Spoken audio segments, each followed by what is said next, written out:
Olá, hoje a nossa aula vai ser sobre exemplos da aplicação de Malthus, da lei de Malthus, né? Não é lei, mas equação de Malthus. E vamos falar sobre a equação de Verhulst, ou Verhulst, dependendo de onde se fala, né? Vamos fazer dois exemplos aqui, ó, da equação de Malthus. Lembrando que a equação de Malthus, o número de indivíduos no tempo t é igual ao número de indivíduos iniciais. Esse inicial aqui é a prática, né? A não ser que seja um, no caso, por exemplo, de uma colônia de bactérias. Como a gente demonstrou na aula passada, R é a constante, vezes o tempo, e o E é o chamado número natural, né? Ou de Neper. No exemplo número 1, nós temos que uma bactéria ela se duplica a cada 20 minutos. Ela é muito simples, né? Se fosse uma célula eucariótica, seria a cada 60 minutos, né? Varia em relação ao tamanho dela, mas vamos colocar isso aqui como base. A cada 20 minutos. Esse é o tempo de duplicação dela. Aí vamos fazer a pergunta, né? Quantas bactérias serão formadas ou existirão em 24 horas? Vamos colocar em 24 horas.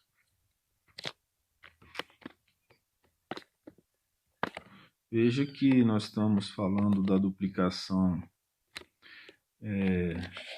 a cada 20 minutos e o tempo em horas. Como que eu resolvo isso? Olha, o número de indivíduos vai ser no tempo de 24 vezes 60, porque vai ser dado em minutos, que é igual a E, né, que a gente sabe o valor, R, que é a constante, vezes T, que nós já sabemos que é 24 vezes 60. Né? Vamos pegar isso aqui. Ó. Qual que é o problema aqui? R. Como é que eu vou saber quem é R? Vou saber a constante aplicando um valor conhecido. Por exemplo, se eu tiver NT igual a 2 bactérias, eu sei que o N0 é igual a 1. E o tempo vai ser 20 minutos. Então, aplicando isso aqui, eu acho o valor de R. E aí eu aplico para 24 horas. Então, aqui nós teremos 2 é igual a 1, né, que é o N0, com E elevado a R vezes 20 minutos. Aqui você pode resolver à mão, vamos dizer assim. Esse à mão que eu estou falando, você aplica logaritmo neperiano dos dois lados, né? Ou você usa já direto uma calculadora científica que tenha condições de dar esses valores para você, que vai ser R igual a 0,03465. Eu vou colocar 0,035 aproximadamente. Dá uma diferença grande essa aproximação, porque o número é muito grande no final. Mas aqui a ideia é outra, né? A ideia é verificar a aplicação da equação de Malthus. Então, N vai ser igual a quanto que é N0? É 1, e multiplica E, elevado a R, que é 0,035, vezes o tempo, que é 60 vezes 24, porque o tempo é em minutos, de acordo com isso.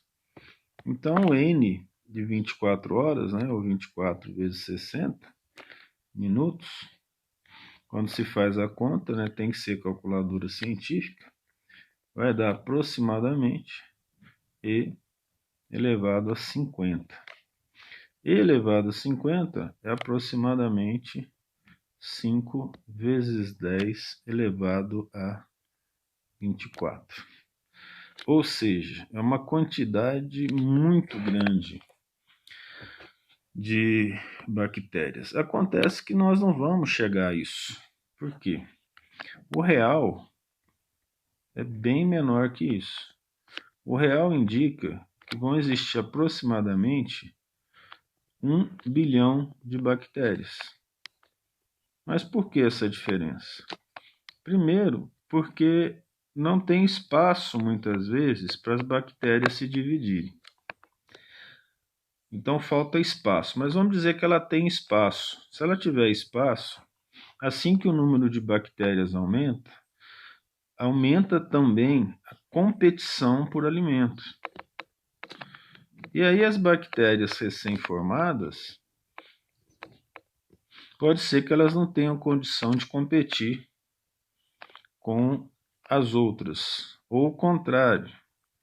E as condições de espaço também são limitantes. E além das condições de espaço, em termos de limitação, nós temos a temperatura. Como elas não mantêm a temperatura constante, obviamente, quanto maior a temperatura, até um determinado ponto, maior o metabolismo. Só que se ultrapassar 40, 45 graus, as enzimas acabam sendo desnaturadas. Então, esses são os pontos a serem considerados, o que torna a equação de Malthus, mesmo para bactérias, um significado fora da realidade. Então, como resolver isso? Para 24 horas não dá. Talvez ela funcione bem para 3 horas, 2 horas, 5 horas, vamos dizer assim. O exemplo 2 é um isótopo radioativo. Vamos pegar um isótopo radioativo com meia-vida. Para quem não sabe, o isótopo radioativo, ele tem a meia-vida, é o tempo para que metade da massa dele, ou do número de átomos, chegue à metade do que era inicialmente.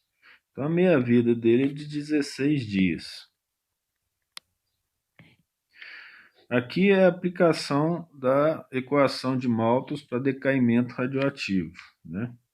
Então, o que se pede aqui, é obter 30 gramas desse isótopo no fim de 30 dias.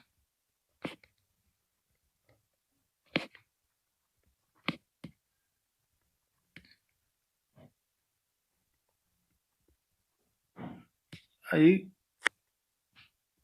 qual a quantidade inicial?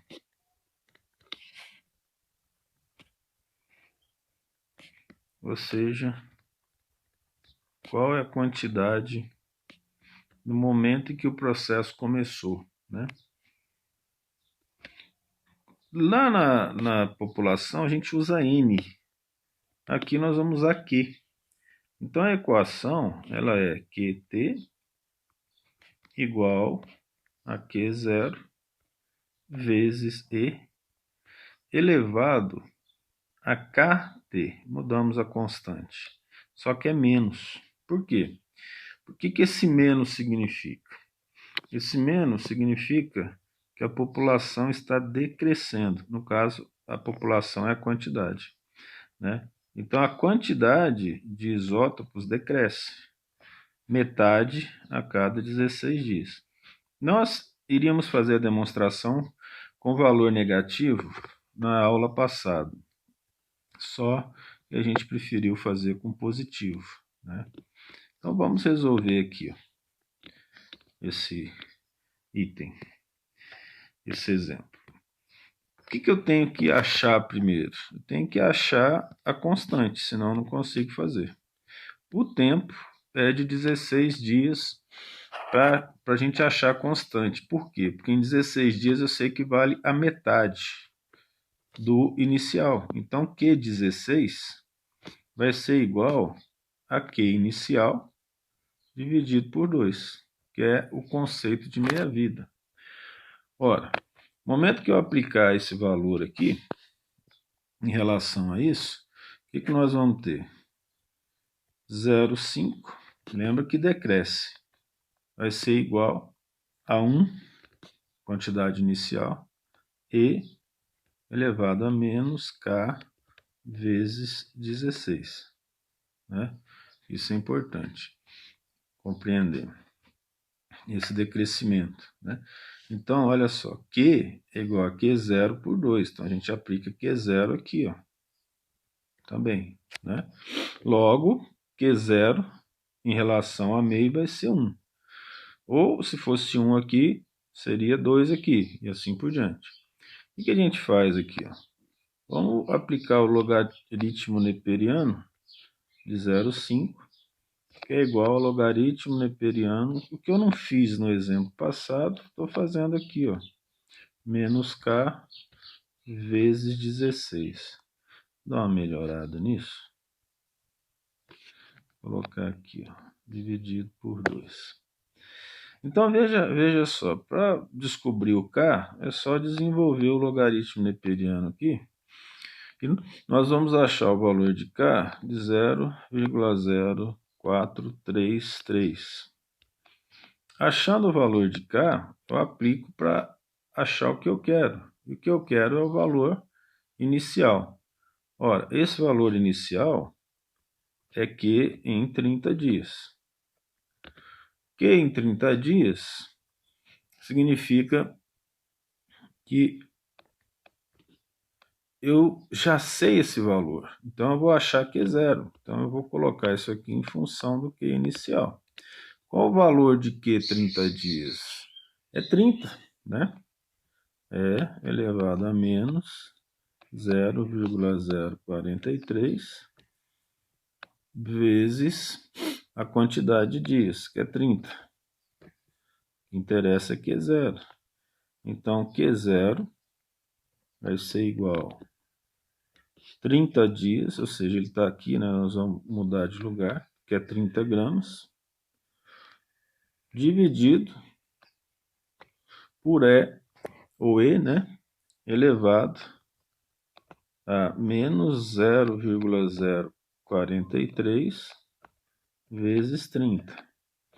A quantidade inicial, ou seja, o Q0 do isótopo lá, vai ser igual a aproximadamente 109,97 gramas, ou seja, aproximadamente ainda 110 gramas. Né? Óbvio que tinha que ser mais por causa do decaimento dele.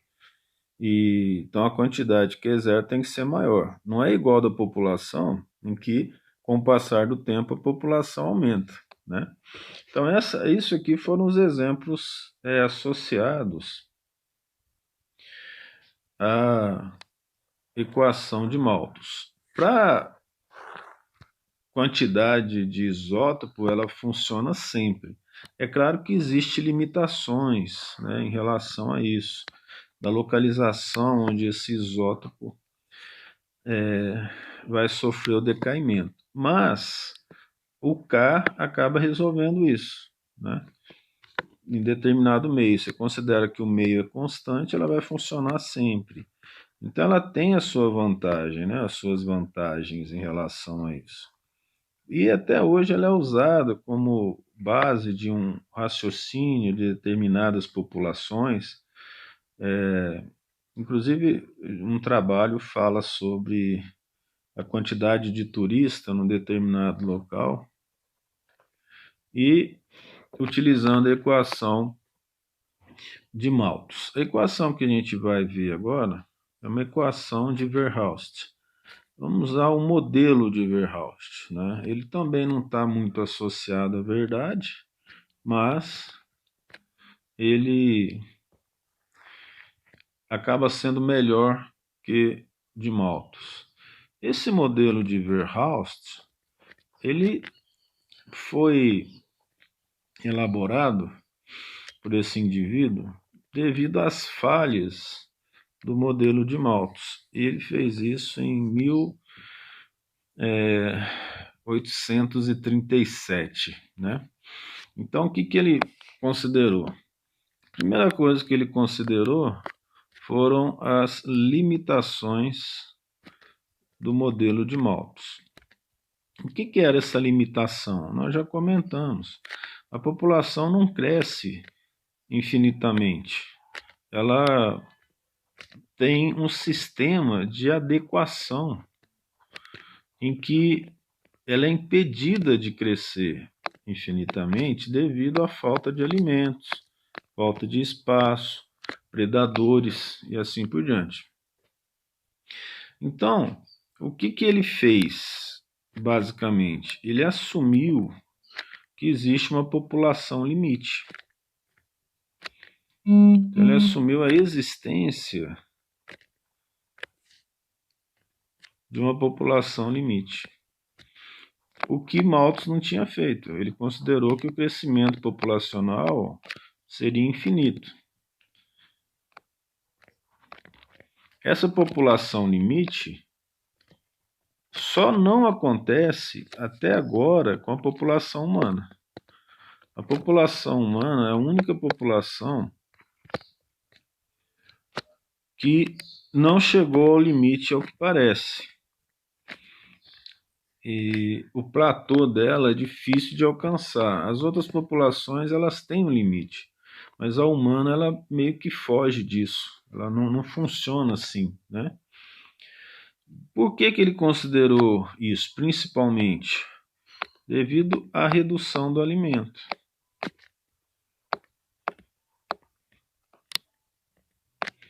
Então, quanto mais indivíduos tem, menos alimento disponível vai ter. Porque se tivesse a vontade, ia ter que ocorrer uma análise da população, por exemplo, de presas ou até de capim, se fossem seres vegetarianos, né? Então, ele utilizou tanto a hipótese de Malthus, que a gente já viu, do crescimento da população ser proporcional ao tempo, como uma hipótese nova. E essa hipótese nova é o que a gente tem citado. A taxa de variação, quando fala taxa de variação, nós não podemos deixar de considerar uma derivada associada ao processo, né? Ou seja, também podemos trabalhar com raciocínio de limite. Então, a taxa de variação da população estudada em relação ao tempo, então a taxa de variação ela tem que ter relação com alguma coisa, né? Em termos da população em geral, até de meia-vida de elementos, em relação ao tempo. A taxa de variação em relação ao tempo. Por isso que muitas vezes nós podemos chamar de a velocidade de crescimento da população. Ele deve ser, ou né, proporcional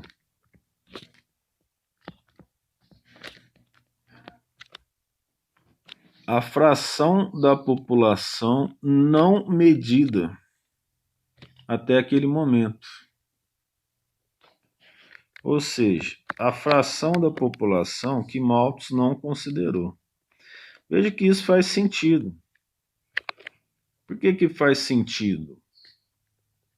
Porque quem realmente vai determinar o crescimento da população é o do passado, ou seja, o valor histórico em relação àquele momento que eu estou considerando.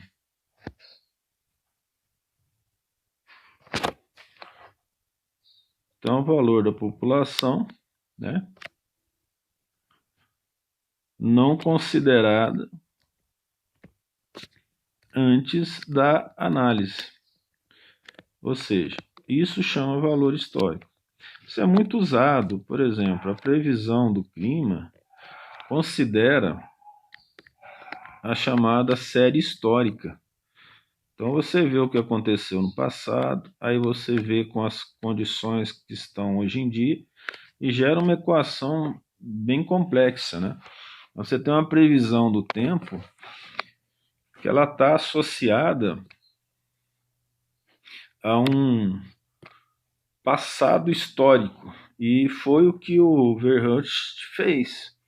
E que população que é essa? Ele chamou de L, que é a população limite, menos N em função do tempo, mas você já vai ver que é o valor absoluto da população, e aqui ele se torna relativo quando eu coloco L. Isso aqui, ó, foi chamado por ele, né, de fator de correção da fórmula de Malthus. Esse fator de correção, você vai ver que ele limita o crescimento da população. Por quê? De acordo com a equação de Malthus, somado a essa, né, nós vamos ter que n de t ele vai ser igual a r, que é a constante, n de t, lembra que essa daqui é aquele valor antes de nós chegarmos à aplicação das equações diferenciais ordinárias. Então, nós temos que aplicar aqui para poder chegar à fórmula final dela. Então, o que é isso aqui? Ó? É Malthus vezes o chamado fator de correção de Verhulst. Esse fator de correção de Verhulst, por exemplo, ele determina que a quantidade de bactérias que a gente fez o exemplo lá, ela não chegue àquele valor de 5 vezes 10 elevado a 24. Então, vamos fazer uma análise aqui. Ó. Quando NT ele se aproxima de zero, observe, se ele se aproxima de zero, eu tenho L sobre L, que vai dar 1. Logo, o que nós temos nisso? Se isso aqui der 1, né, nós vamos ter exatamente a equação de Malthus, né, em relação a isso.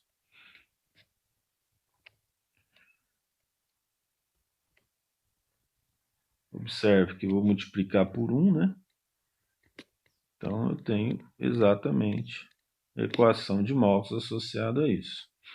Ora, quando NT se aproxima de L, NT igual a L, aí eu vou ter o quê? 0 sobre 0. Né? Só que 0 sobre 0 não existe, mas o limite existe. Então, nesse caso, ó, o que vai acontecer? Quanto mais n se aproxima de L, o denominador vai permanecer o mesmo e o numerador vai diminuindo. Então, esse valor aqui, ó, ele vai ser menor que zero. Esse valor vai ser, não menor que zero, vai se aproximar de zero. No momento que ele se aproxima de zero, o que significa? Que a população decresce. Isso pode ser causado nas populações não humanas pela ação humana, por epidemia. A população humana do mundo, a tendência é decrescer devido à epidemia. Né? Não vai decrescer tanto, mas acaba decrescendo. Então, vamos pegar esses dados que a gente viu aqui de raciocínio e vamos fazer o desenvolvimento da equação diferencial ordinária para a equação de Verhulst. Para quem quiser acompanhar isso, é um estudo feito em livros de cálculo, em que você vai estudar as derivadas e as regras de derivação. Isso não é uma derivação tão simples quanto aquelas regras básicas, mas é uma derivação que dá para acompanhar, pelo menos em raciocínio, né? Por isso, aquelas aulas iniciais de matemática. Então, a equação diferencial ordinária aqui para Verhulst vai ser a derivada de n, que é a taxa de variação, sobre dt, que vai ser igual a R vezes n de t, ou seja, do tempo que me interessa, né, vezes L menos nt dividido por L. Agora a gente faz o desenvolvimento disso, né? Lembra que L é a capacidade máxima do ambiente, né? Vamos escrever aqui, ó. L é a capacidade máxima que o ambiente suporta à população. Então, nesse modelo, o ambiente é considerado, não de forma completa, mas é considerado, né? Ora, de acordo com essa situação, o que a gente vai fazer aqui? A gente vai reescrever, né, dn sobre dt. Vamos colocar a constante R, nt, vezes 1 menos nt, ou seja, a capacidade máxima do ambiente é 1. Né? Lembra que isso aqui é uma relação que nós estamos fazendo considerando L como capacidade máxima do ambiente. Agora a gente vai só reorganizar as coisas. Nós vamos passar, o correto não é falar isso, né? Nós vamos dividir ambos os termos por 1 menos nt sobre L. Então, isso vai ficar dn sobre dt, que multiplica 1 menos nt. É um rearranjo apenas, né? Esse rearranjo é porque a gente faz isso para facilitar o cálculo. Isso vai ser R vezes dt. Com o passar do tempo, isso acaba sendo até simples, né? Na verdade, aqui não é dt, né? Aqui é nt. Nós passamos tudo para cá. Aí, olhando dessa forma, nós vamos reorganizar tudo isso e vamos fazer aquela coisa de multiplicar pelo inverso da fração. Então, nós vamos ter dn, que multiplica 1 sobre n, mais 1 sobre L, que multiplica 1 menos, não tenho menos aqui não, 1 menos nt, embaixo, né?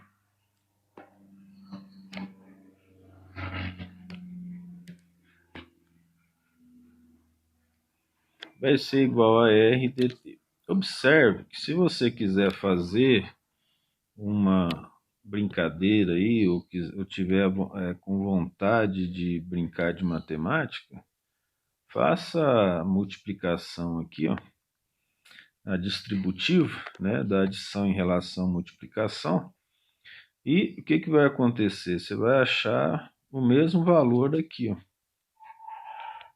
né, vai ser a mesma coisa, né, em relação a isso. Na verdade, isso aqui não é...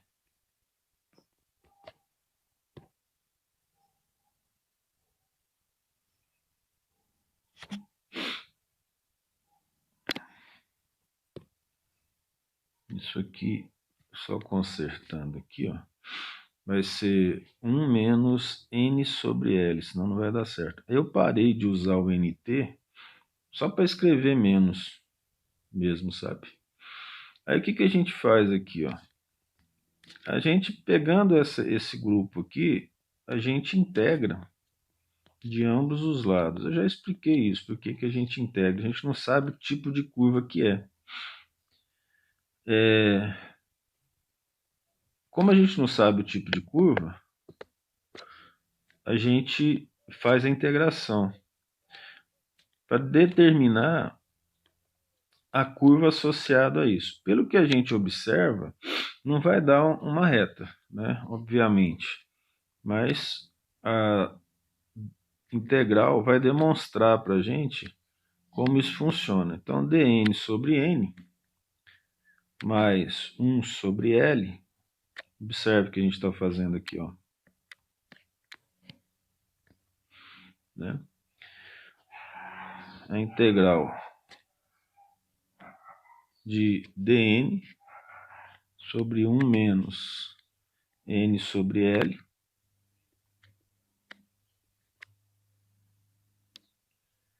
vai ser igual à integral de r dt. Observe que, como 1 sobre L é uma constante, nós tiramos de dentro da integral, porque nós não integramos a constante aqui, né? Nesse ponto. É só para a gente organizar isso aqui, ó. A gente vai fazer uma integral em que nós vamos fazer a integral por substituição. É possível a gente fazer isso passo a passo, só que não é o que a gente quer aqui nessa aula, né?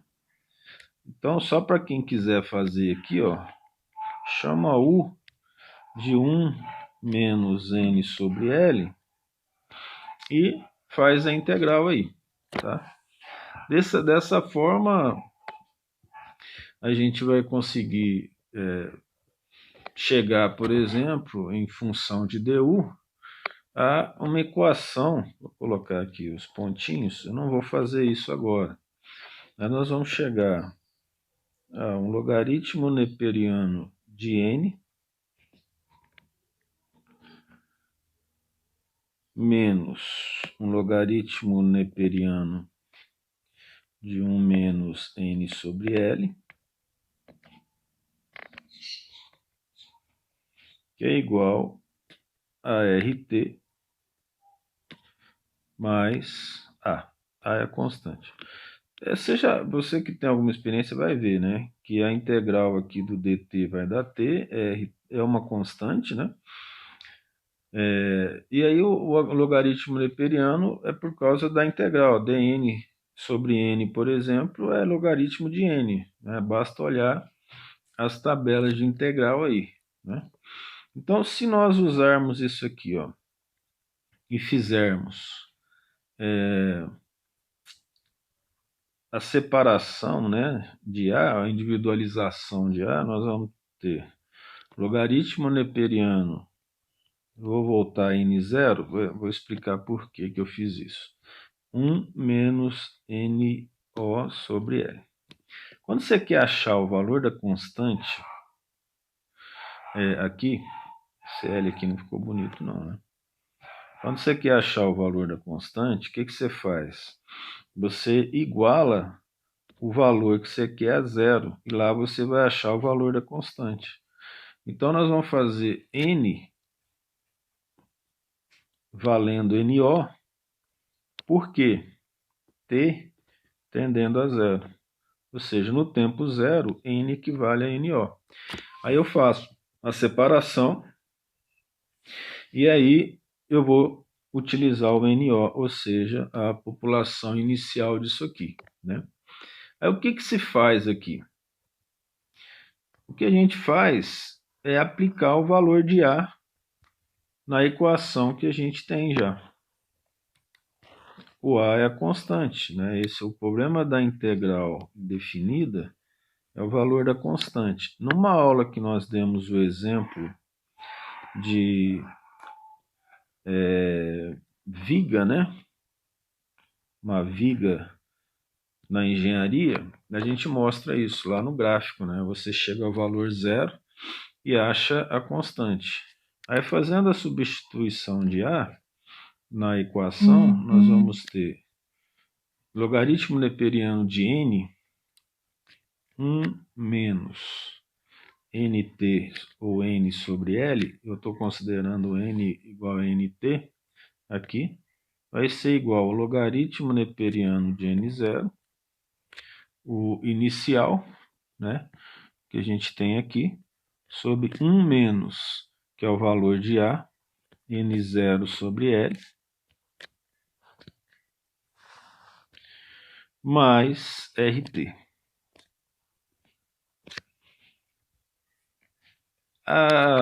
A aplicação desse ponto aqui, ó, ela é um pouquinho demorada, mas você sabe que vai ter o E aqui, ó, elevando tudo isso aqui, né? É E elevado a isso tudo aqui, inclusive mais RT. Você pode aplicar isso, esse é até um bom exercício, mas aí nós vamos chegar ao valor de NT sobre 1 menos N, eu parar de considerar o NT, né? Sobre L, o NT é igual a N para nós, que vai ser a N0 vezes RT sobre 1 menos N0 sobre L. Esse é o ponto que nós chegamos. O que a gente faz agora? A gente isola NT. Isolando NT, a tendência passo a passo, né, é chegarmos a uma equação em que N, ou seja, NT é igual a L, que multiplica o N0, né, é o inicial, que multiplica E elevado a RT. Aqui você já deve estar reconhecendo a equação de Malthus, né? Dividido, exceto L em cima, dividido pela quantidade inicial, que multiplica E elevado a RT menos 1. Então, quando se isola o N, você chega a esse valor aqui. Essa aqui, ó, é a equação de Verhulst, um pouco mais complicado, mas é a equação de Verhulst. Essa equação, ela gera um limite para a população. Então, se formos fazer um gráfico relacionando a equação de Malthus com a equação de Verhulst, por exemplo, a equação de Malthus, ela é uma equação sem limite. Ela joga o valor tendendo ao infinito, né? E nós sabemos que a população não tem como tender ao infinito, até porque a Terra ela tem um espaço limitado. Não tem como determinar isso. Já a equação de Verhulst, ela determina uma quantidade máxima, ou seja, ela tende a L, a um valor máximo. Então isso aqui é Verhulst e isso aqui é Malthus. Então dá para perceber que vai haver um limite em relação à equação ou ao modelo de Verhulst, né? Então aqui a gente termina os modelos de população, os modelos gerais, e na próxima aula nós vamos falar, devido à epidemia, dos gráficos e dos modelos feitos para a pandemia do coronavírus, para a gente explicar por que existem gráficos diferentes, modelos diferentes, o que está acontecendo, os valores dela, porque se ela está mais perto do modelo de Malthus ou do modelo de Verhulst e assim por diante. Então, por hora é só, né? A gente termina aqui o nosso curso de modelos matemáticos aplicados de uma forma geral e uma aula extra sobre o coronavírus. Até a próxima.